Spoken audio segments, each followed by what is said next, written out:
সুপ্রিয় শিক্ষার্থী, নন্দিনী স্কুলের পক্ষ থেকে সবাইকে স্বাগতম। আজ আলোচনার বিষয় নবম দশম শ্রেণীর উচ্চতর গণিতের 11.4 অধ্যায় নিয়ে স্থানাঙ্ক জ্যামিতি।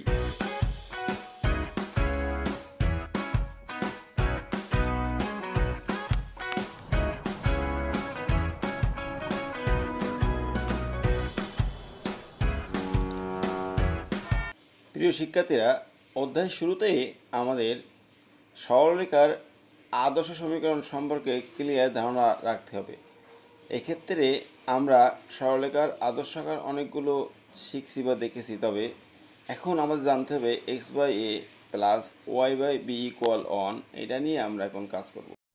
শিক্ষার্থী, এখানে প্রয়োজনীয় সূত্র বলতে বোঝানো হচ্ছে যে সরলরেখার আদর্শ সমীকরণটা কেমন হতে পারে। তাহলে আমি একটু লিখি, দেখো যে সরল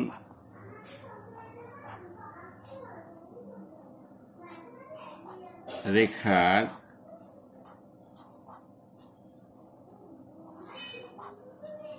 আদর্শ সমীকরণ, সরল রেখার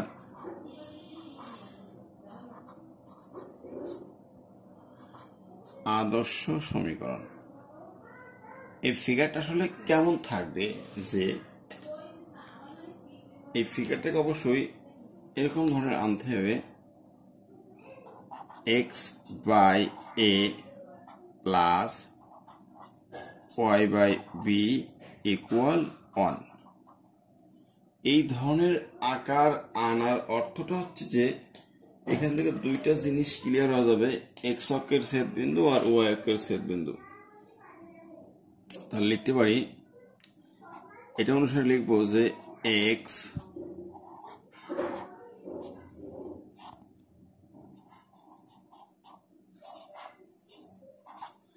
এক্স অক্ষের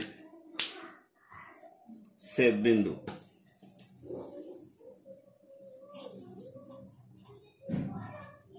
এক্স অক্ষের ছেদ বিন্দুটা আসবে a, 0। এরপর ওয়াই অক্ষের ছেদ বিন্দুটা আসবে 0, b। দেখো, এখানে বিষয়টা হচ্ছে সরলরেখার সমীকরণ যেভাবেই থাকে না কেন আমাকে এই আদর্শ ফিগারটা আনতে হবে, অর্থাৎ x by a plus y by b equal one. এই ফিগার আনার পরে প্রশ্ন বলবে এক্স ওয়াই অক্ষের ছেদবিন্দু বা স্থানাঙ্ক বের করতে হবে। এক্স অক্ষের ছেদবিন্দু হচ্ছে a, 0, অর্থাৎ এক্স এর সাথে যে মানটা আছে এইটা, এক্স এর ক্ষেত্রে ওয়াই 0 হবে, আর ওয়াই অক্ষের স্থানাঙ্ক 0, b, আর ওয়াই এর ক্ষেত্রে এক্স 0 হবে, ভুজ 0 হবে। এই আদর্শ আকার আনার পরে এভাবে স্থানাঙ্ক বের করতে হবে। 13 নম্বর অঙ্ক, নিম্নোক্ত রেখাসমূহ এক্স অক্ষকে ওয়াই অক্ষকে কোন বিন্দুতে ছেদ করে তা নির্ণয় করো। তারপর রেখাসমূহ এঁকে দেখো, এটা গ্রাফে আঁকতে হবে। ক নম্বর, ওয়াই ইকুয়াল 3x মাইনাস 3। আমি অঙ্কটা উঠিয়েছি যে দেওয়া আছে ওয়াই ইকুয়াল 3x মাইনাস 3। এই অঙ্কটা সুবিধার্থে আমি এখন একটু ডান পাশে সূত্রটা তুলে ধরি, সবাই খেয়াল করো। সেটা হচ্ছে সরল রেখার আদর্শ সমীকরণটা কি ছিল, এটা একটু আমরা দেখব, তাহলে অঙ্কটা সলভ করতে সুবিধা হবে। দেখো, সরলরেখার আদর্শ সমীকরণটা আমাদের জানা আছে x by a plus y by b equal one. তাহলে এখন এই যে মানটা দেওয়া আছে এটাকে প্রথমে এই আকারে আনতে হবে, x by a plus y by b equal one. এই আকারটা হচ্ছে যে বাম দিকে আছে এক্স ওয়াই আর ডান দিকে আছে ওয়ান। তাহলে এই ফিগারটা আমরা আনবো, এক্স ওয়াই রাখবো বাম পাশে, সংখ্যা রাখবো ডান পাশে। তাহলে শুরুটা এই কাজটা করি, দেখো, বা এখানে লিখবো হোল সাইডটা চেঞ্জ করি, 3x মাইনাস 3 ইকুয়াল ওয়াই, বা thrice X minus Y equal 3। দেখো এটা যেটা করছি যে এক্স ওয়াই বামে রাখছি, সংখ্যা ডানে, কিন্তু আদর্শ আকারে কি বলছে, ডান পাশে একটা অন হতে হবে। তাহলে এইটা ডান পাশে অন হতে গেলে অবশ্যই 3 দিয়ে ভাগ করতে হবে। অনেকে বলতে পারো 3 বিয়োগ, না, 3 বিয়োগ করলে 0 হয়ে যাবে, 3 দিয়ে ভাগ করতে হবে, করলে অন। তাহলে 3 তো এক সাইডে ভাগ করা যায় না, ওয়াই সাইডে ভাগ করতে হবে। 3x minus Y by 3 equal 3/3। তাহলে এই যে 3 দিয়ে ভাগ করলাম, এই 3 একবার এক্স এর সাথে আসবে, একবার ওয়াই এর সাথে আসবে। তো দেখো 3x/3 মাইনাস কত আসবে, y/3 ইকুয়াল 1।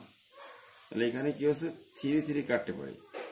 তাহলে অতএব x/1, সূত্রে কিন্তু শিখাইছে প্লাস x/a হয়ে গেছে, এ হলো 1, সূত্রে প্লাস, কিন্তু এখানে তো মাইনাস y/b। তাহলে বিটাকে আমি -3 করে দেবো। এর অর্থ হলো এই মাইনাসে প্লাসে মাইনাস ইকুয়াল 1। দেখো আমি এটা আদর্শ আকারে আনতে পেরেছি, x/a প্লাস y/b ইকুয়াল 1। এখন এই আকার এই আকার এক হয়ে গেল। এবার লিখতে হবে এক্স অক্ষের ছেদবিন্দু, ওয়াই অক্ষের ছেদবিন্দু। আমি সূত্রে আগে আলোচনা করেছি। দেখো এইখানে সূত্রে বলা হয়েছিল যে এক্স অক্ষের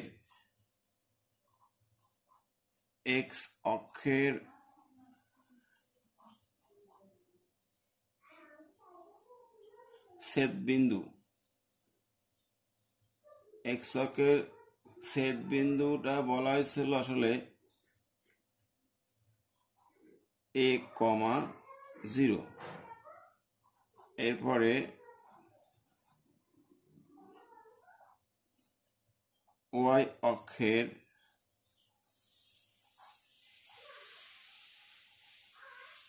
ছেদবিন্দুকে বলা হয়েছিল 0,b, এরকম বলা হয়েছিল সূত্রে। তাহলে আমি এখন এভাবে এক্স ও ওয়াই অক্ষের ছেদবিন্দুটা বের করব। দেখো লিখব অতএব এক্স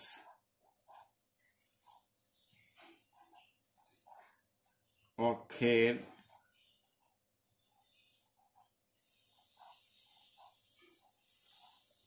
ছেদবিন্দু ইকুয়াল, তাহলে এক্স অক্ষের ছেদবিন্দুটা আমি এটার সাথে তুলনা করে আগেটার সাথে দেখো কত আসে। যদি এখানে বলি যে এক্স অক্ষের ছেদবিন্দু a,0, তাহলে এখানে আসবে কত 1,0। লিখি এটা, এই 1,0 এক্স অক্ষ পেয়ে গেলাম। এখন লিখতে হবে ওয়াই অক্ষের ছেদবিন্দু, ওয়াই অক্ষের ছেদবিন্দু ইকুয়াল, তাহলে এটা কেমন হবে দেখো, এখানে ওয়াই অক্ষের ছেদবিন্দু বলা হয়েছে 0,b, অর্থাৎ 0,b, তাহলে এখানে কত হবে 0,-3, 0,-3 এটা লিখতে হবে।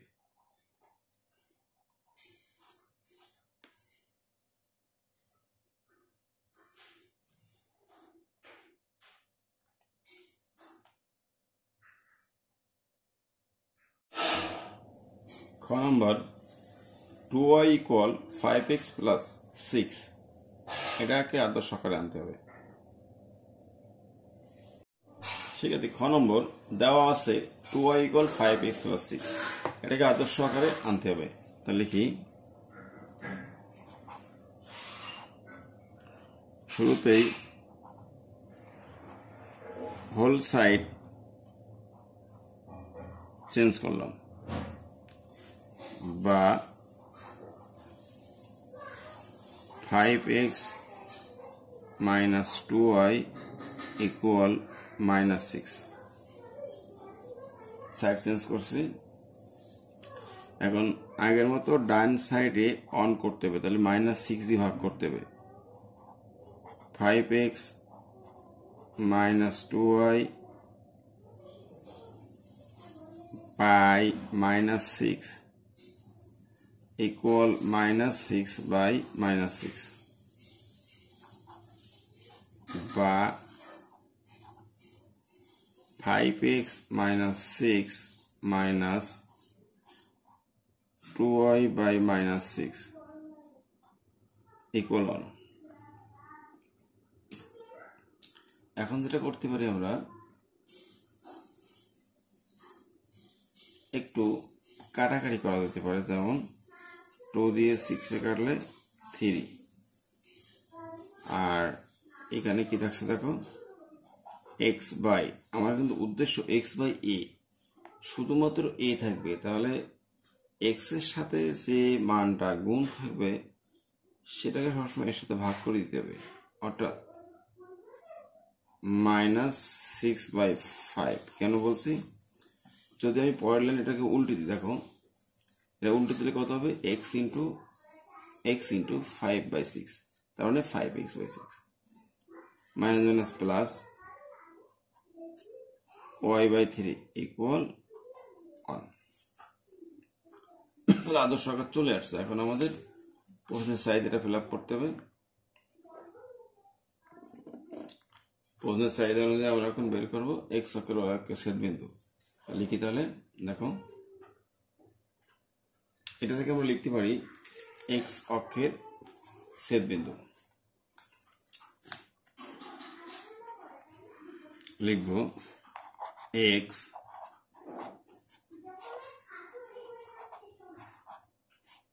অক্ষের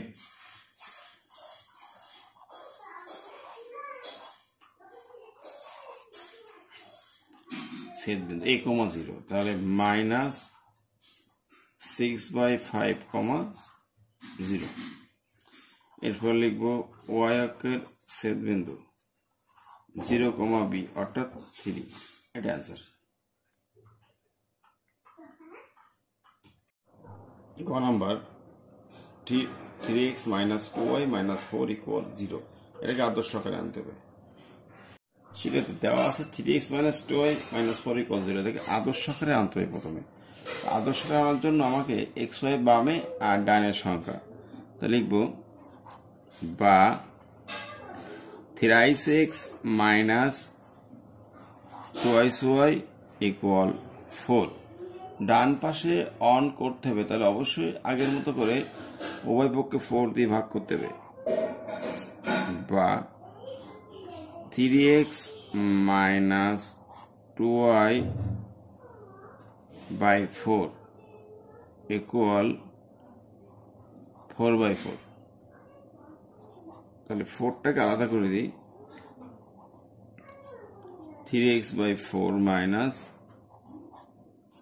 2y/4 = 1। এখন এটাকে লেখা যায়, অতএব আগে যেটা বলছি যে x এর সঙ্গে যেটা গুণ থাকে সেটার সাথে ভাগ হয়ে যাবে, 4/3 সূত্রে প্লাস, কাটাকাটি করলে এখানে 2 আসে, তাহলে y/-2 = 1। আদর্শ আকারে আছে। এখন এটার উত্তর লিখতে হবে। অতএব x অক্ষের ছেদবিন্দু এবং y অক্ষের ছেদবিন্দু, এই কথাটা লিখতে হবে। তাহলে x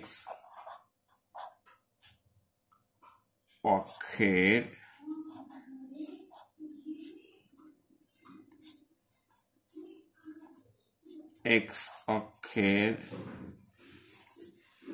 ছেদবিন্দু a,0 অর্থাৎ -4/3, 0। এবার y অক্ষের ছেদবিন্দু 0, -2